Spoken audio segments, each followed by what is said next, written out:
Hi everybody, so this is Warren Herman, and today what we're going to talk about is the subject of centering prayer and the problems of centering prayer, and also the good points of centering prayer.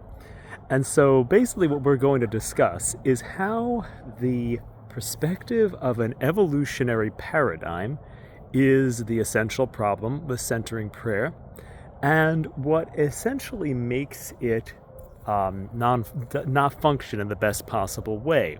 So what we're going to discuss here is some problems. I'm going to try to articulate this in a way that is making sense. So if I want to jump, I have to squat down and jump up. So that is how I go up. If I try to jump from a fully standing position, I don't get very far. The same kind of thing can be shown in different sports, like a guy who's going to hit, a baseball player is going to swing the bat, he's going to bring the bat all the way back and then swing it forward. A person winding up with a punch will bring it back and then punch forward. Obviously, that might not be the most effective way to punch, but still, that's the way to get the most power, in a sense. So this principle that we need to kind of go backwards in order to go forwards is what I'm going to be discussing, and it's also, in essence, what's wrong with centering prayer. So there is a great irony in the paradigms of the evolution of consciousness, which are popular in various forms of spirituality, in alternative spiritualities, the New Age movement, and the integral movement of Ken Wilber. These different understandings, which the founder, one of the main founders, Father Thomas Keating, of centering prayer, is familiar with, especially the integral movement. There are public videos of him, dialogue with Ken Wilber. He was familiar with this paradigm. And the problem with this paradigm is that it's a paradigm of the evolution of consciousness, which there is a problem in the understanding of what evolution itself is, because evolution precludes progress. The reason why evolution precludes progress, evolution refutes, the idea of the evolution of consciousness refutes itself.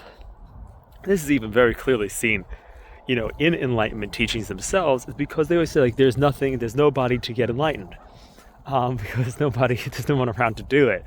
So there's kind of a self-refuting quality. I mean, there is some type of logic to it, but there is that kind of teaching. If you're familiar with these teachings, you'll know what I'm talking about. But the problem is that in order for something to evolve into something else, it has to not have an intrinsic nature in itself. So, for example, in order for matter to become life, life must be matter, because life can't generate something else. So life therefore is not life. Life is only chemicals, because you can't get something mysterious coming out of something physical. Consciousness is not really something. I mean, it doesn't make sense that consciousness is something real coming out of matter stuff. At best, you get an illusion. So the thing is that I don't even know how you would get that, actually, because where would it be and what would it be in, the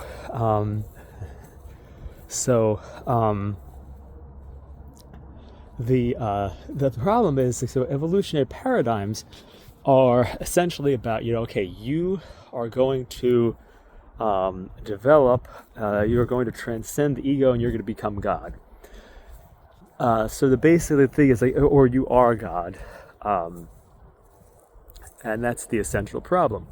So the essential problem here is this idea that one progresses in the spiritual life, and that there is no difference in species between matter, life form, and divinity.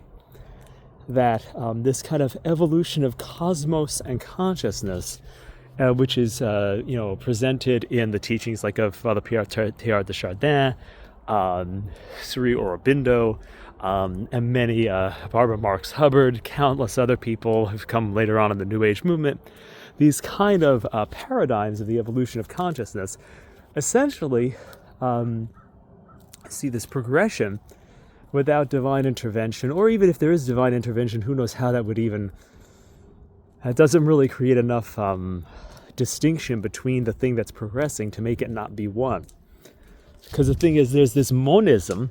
This is the kind of contradiction that you find, like, so for example, in the teachings of evolutionary enlightenment, things like the teachings of Andrew Cohen and Craig Hamilton. There's an understanding that there is kind of an evolutionary impulse that is moving everything forward, but that there's also this kind of ground of being that everything is one.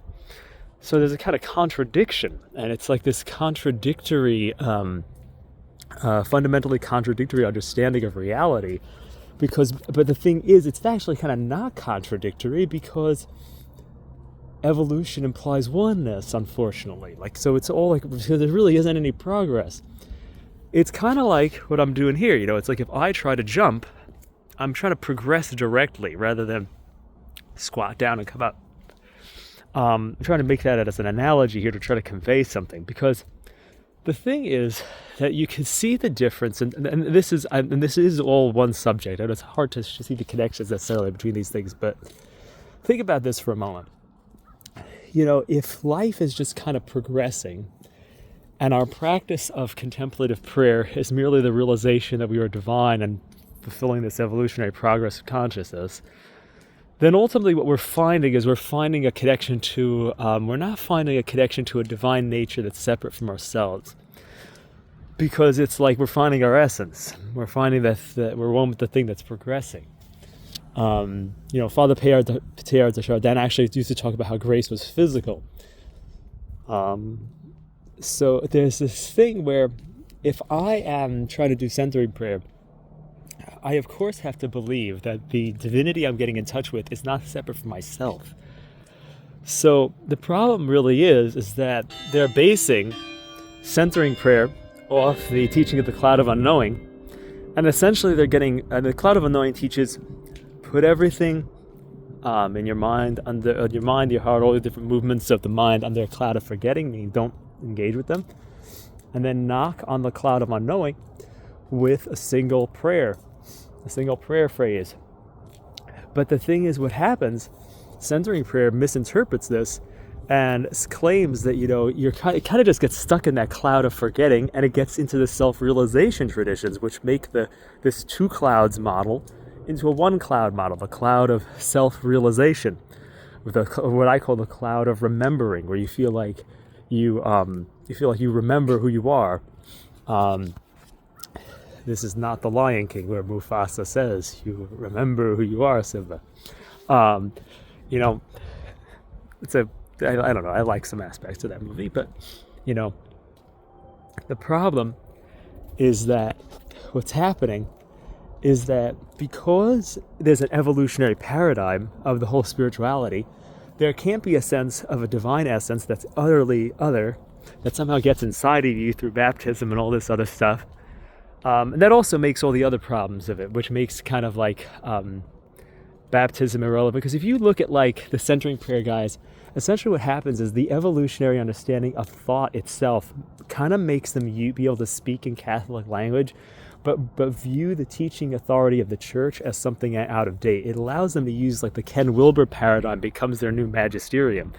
And it allows them to kind of speak in Catholic clothes, but also makes them think about everything in terms of this more evolutionary progression of consciousness, and think about, like, and basically it ends up, and you see this like in like Father Richard Rohr's teaching, Brother David Steindl-Rast teaching, you see this kind of thing where it's like viewed that like the Catholic Church is viewed as having like this kind of like mythic level thinking, and there's all these levels of thinking. So they reorganize the magisterium, and then Ken Wilber's integral theory and progression of consciousness, this evolutionary progression, becomes the actual problem. It becomes the actual way of looking at the world. So it allows them to kind of seem like they're following the magisterium, but they're not, because their understanding of this evolution of thought makes them actually think there's no thought. Because the thing is, like, the real thing is that everything's one, and all these other things are just identifications of form. And so therefore you can kind of put on the clothes of the tradition, but you can't. But actually it's all silence. And that's where they get to with the centering prayers. They get into this type of silence that allows them to kind of be free from all the trappings of the world, but only gets them into this complete silence that is that is the self and not the interaction of the self and God. So it is kind of complicated. I'm sorry this is sounding weird, but so that happens there. And eventually it also ends up with all the errors of the garden, like you shall be like gods, but in a way that God doesn't say. So it's like you kind of get stuck in the cloud of remembering. It also gets the problem where, did God say? The devil says, did God say? And so the centering prayer stuff has like a tendency to lead to scriptural interpretations where there's like this kind of understanding that everything in the Bible is kind of metaphorical. Like the Bible is this metaphorical thing just trying to teach about the evolution of consciousness, and we could dismiss all the mythic and tribal stuff in it because those are lower levels of consciousness that are embodied in it. So it kind of superimposes again this Ken Wilber paradigm on top of it. And the difference really is, when you look at the difference between like the Jesus prayer tradition of the Eastern Orthodox churches and the Eastern Catholic churches compared to centering prayer, the difference is like when you look at the Orthodox saints, for example, they very much affirm the literality of Genesis and a creation revelation type paradigm. And the thing is that this allows for a distinction between the divine essence and the creation, because a completely evolving cosmos does not allow for a distinction. And it's kind of like, I began this video with the kind of crouching down and jumping up. It's by realizing that they are creature, by realizing that they are sinner, that they are fallen, that they are able to rise. It's like there's this, it's very hard to explain how this is working. But it's almost like if you think that you're ascending, you end up falling. This is what happened in heaven. The devil said, I'm going to be like God. And St. Michael's like, who is like God? And that's why his name is Michael. Because he thinks that he can be God directly, not divinized. Because I think it's the point of the Christian tradition is divinization. There is this essence of, we do need wisdom. We need to put everything under the cloud of forgetting. Yeah, we need the discernment, the awareness. Yeah, that's real. That's the tree of knowledge. But we need to be doing that while receiving the tree of life first. You don't do knowledge first and tree of life second. You do tree of life first and knowledge second. It has to be prayer first, not awareness first. The whole paradigm needs to be based on prayer. And prayer requires a creator and a created. So that we have humility. And the thing is, because what happens if we don't have that humble foundation, we actually end up falling lower. We look at we notice the destruction of the self, because it actually, like these different things, when we get absorbed into the cloud of remembering, it actually destroys the sense of self, the sense of separate self. But theosis, which is the participating in God. God became man so that man might become God, participate in God, not that we are already God. This is a better paradigm because it actually preserves the personality, the passions. It makes the person fully who they are, because you have to bend down to jump up. You have to be humble to do it. So the thing is, the paradigm where you have a perfect Adam who falls, the fall of man, and a literality of the scriptures, not an evolutionary dismissal of the scriptures as merely mythic thinking. This groundedness goes all the way through and enables the tradition to accomplish finally what it aimed for, which is the union with God, because you realize you're not connected to God. You're able to preserve the distinction between creature and creator in the contemplative experience. And it's very cold outside, so I'm maybe not making the most sense. So this might not be the best video on this subject, but it's really this necessity of having the creation paradigm in order to have the proper contemplative paradigm is what I'm going for here. So hopefully some of this makes some sense.